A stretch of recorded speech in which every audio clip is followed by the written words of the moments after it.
أعوذ بالله من الشيطان الرجيم بسم الله الرحمن الرحيم আসসালামু আলাইকুম ওয়া রাহমাতুল্লাহি ওয়া বারাকাতুহু। প্রিয় ভিউয়ার্স, দীর্ঘদিন পর আমি আবার সাইমা হোমিও ক্লিনিকের পক্ষ থেকে আপনাদেরকে স্বাগতম জানাচ্ছি। দীর্ঘদিন আমি বিভিন্ন ব্যস্ততার কারণে ভিডিও বানাতে পারিনি, যার জন্য আমি দুঃখিত। আজকে আমি আপনাদের সামনে প্রোস্টেট গ্ল্যান্ড এনলার্জ নিয়ে কথা বলবো। হোমিও চিকিৎসা এমন একটি চিকিৎসা যে চিকিৎসার মাধ্যমে মানবদেহের ধ্বংসপ্রাপ্ত, ক্ষয়প্রাপ্ত, নষ্ট হওয়া টিস্যুকে পুনর্নির্মিত করে পুনরায় ঠিকঠাক করে দেয়। কিন্তু যেটা অন্য কোনো প্যাথিতে চিকিৎসায় এই সেলকে কখনোই পুনর্নির্মাণ বা রিপেয়ার করতে পারে না। একমাত্র হোমিওপ্যাথিক চিকিৎসায় সেটা সম্ভব।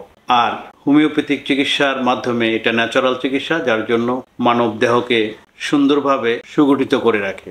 আর যখন একটা ব্যাধি নিরাময় হয়, সে সম্পূর্ণরূপে নিরাময় হয়। কাজে এখানে সাইড এফেক্ট বা পার্শ্ব প্রতিক্রিয়া সেটা কখনোই হয় না। তবে হ্যাঁ, অতিরিক্ত ডোজ দেয়া হলে তখন সেটা মেডিসিনাল অ্যাগ্রাভেশন হতে পারে, অর্থাৎ এটা রোগের বৃদ্ধি নয়, সেটা ঔষধি বৃদ্ধি। কাজেই ঔষধ বন্ধ করে দিলে তখন আবার ঠিক হয়ে যায়। যাই হোক, আজকে আমি যে বিষয় নিয়ে কথা বলবো প্রোস্টেট গ্ল্যান্ড এনলার্জ নিয়ে, অর্থাৎ পুরুষদের প্রোস্টেট গ্ল্যান্ড বয়স হলে অনেকেরই এটা বড় হয়ে যায়। তো এই গ্ল্যান্ডটা কোথায় সেটা বলছি। প্রস্রাবের নালী যেখান থেকে শুরু, অর্থাৎ মূত্রথলির থেকে প্রস্রাবের নালীতে প্রস্রাব আসার জন্য যে পথ, সেই দুইটার সংযোগস্থলে একটি সুপারির ন্যায় গোলাকৃতির মাংসপিণ্ড থাকে, যেটা মূত্রকে কন্ট্রোল করে। কিন্তু এটা যদি না থাকে তাহলে মূত্র কখনো কন্ট্রোল হবে না, সব সময় প্রস্রাব ঝরতে থাকবে। কিন্তু এই প্রোস্টেট গ্ল্যান্ড যদি কোনো কারণে বড় হয়ে যায়, তখন এটার চাপ বেশি থাকে, যার ফলে প্রস্রাব হতে চায় না। প্রস্রাব করতে গেলে জিরজির করে ধীরে ধীরে থেমে থেমে প্রস্রাব হয় এবং প্রস্রাবে অনেক সময় জ্বালা পোড়া থাকে। প্রোস্টেট গ্ল্যান্ড এর মধ্যে ব্যথা হয় এবং ঘন ঘন প্রস্রাব হয়, কারণ প্রস্রাবটা ক্লিয়ার হয় না। যার ফলে কিছুক্ষণ পর পর প্রস্রাবের চাপ আসে, কিন্তু প্রস্রাবের থলি নিংড়িয়ে পুরো প্রস্রাবটা হতে পারে না, কারণ প্রস্রাব অনেক বেশি যখন মূত্রথলিতে জমা হয় তখন চাপ সৃষ্টি হয় এবং এই বেশি চাপে যতটুকু সম্ভব প্রস্রাব হয়, কিন্তু এরপরে বাকি প্রস্রাবটা মূত্রথলিতেই থেকে যায়। এই জন্য প্রোস্টেট গ্ল্যান্ড হোমিওপ্যাথিক চিকিৎসার মাধ্যমে তাকে নরমাল করা সম্ভব এবং আমাদের চিকিৎসায় বহু রোগী ইনশাল্লাহ নরমাল হয়ে যাচ্ছে, হয়ে গেছে। আর এই প্রোস্টেট গ্ল্যান্ড বড় হলে প্রস্রাব যখন ক্লিয়ার হয় না, তখন মূত্রথলিতে প্রস্রাব জমা থাকার কারণে মূত্রথলিতে ইনফেকশন হতে পারে এবং কিডনিতে সমস্যা হতে পারে।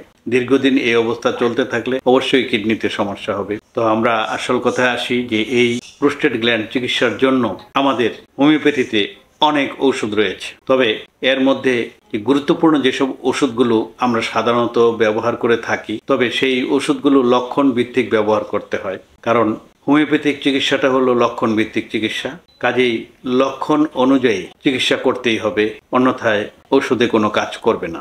তো আমরা সাধারণত যে সমস্ত ওষুধগুলা ব্যবহার করে থাকি, সেভালসের মাদার, ফেরাম পিক্রিক, এটা শক্তিকৃত মাত্রায় দিতে হয়। চিমাফিলা, ক্যান্থারিজ, কোনিয়াম, ক্লিমেটিস, ব্যারাইটাকার্প, ক্যালকেরিয়া ফ্লোর, এ ধরনের বহু ঔষধ আমরা অ্যাপ্লাই করে থাকি। সেটা লক্ষণ ভিত্তিক এবং রোগীর দৈহিক গঠন, তার মন মেজাজ, মানসিকতা এবং পরিবেশ পরিস্থিতি সব কিছু বিচার বিশ্লেষণ করে রোগীর ঔষধ নির্বাচন করতে হয়। কাজেই যে সমস্ত ঔষধগুলো আমি এখানে বললাম, সেগুলো মধ্য থেকে যে রোগী চিকিৎসা নিতে আসবে তার সব কিছু বিচার বিশ্লেষণ করে সেখান থেকে বেছে শুধু তার জন্য যে সমস্ত ওষুধগুলো খুবই লক্ষণে মিলে যায় সেই ওষুধগুলো ব্যবহার করতে হয় এবং সেই ওষুধগুলো অ্যাপ্লাই করলেই ভালো রেজাল্ট পাওয়া যায় এবং রোগী সুস্থ হয়ে যায়। কাজেই এখানে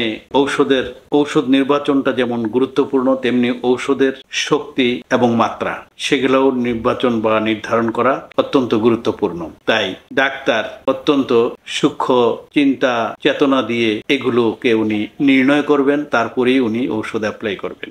আমার এই ভিডিওটি ভালো লাগলে আমার চ্যানেলটি সাবস্ক্রাইব করবেন, শেয়ার এবং লাইক করবেন আজকের মতো আসি, আবার দেখা হবে। আল্লাহ হাফেজ।